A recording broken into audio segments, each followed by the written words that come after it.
नमस्कार.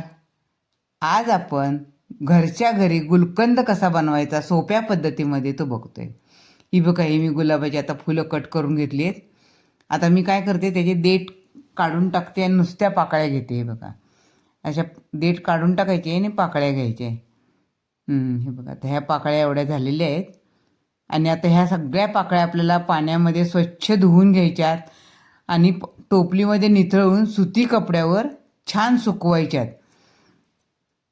बघा, आता ह्याच्या छान सुकवून घ्यायच्या आहेत. आता सुकल्यानंतर आपल्याला खडीसाखर घ्यायची आहे आणि खडीसाखर खलबत्त्यामध्ये घालून थोडी थोडी घालून कुटायची. आता ही खडीसाखर आपण कुटून घेतोय ना, त्याच्यामध्ये आपल्याला काय करायचं आहे, 2-3 लवंगा टाकायच्यात, म्हणजे वास छान येतो. आणि 4-5 वेलची आहेत, त्या पण आपल्याला त्याच्यामध्ये टाकायच्यात.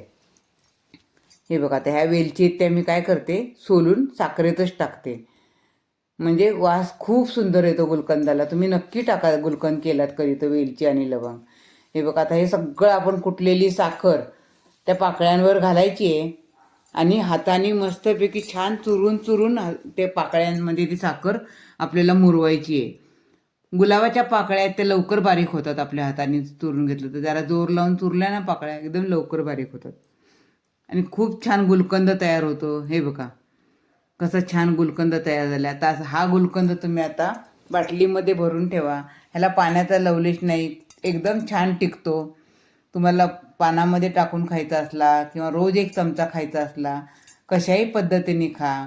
माझी गुलकंद बनवायची पद्धत जर तुम्हाला आवडली असेल तर माझ्या चॅनलला लाईक करा, शेअर करा आणि सबस्क्राईब करायला विसरू नका. धन्यवाद.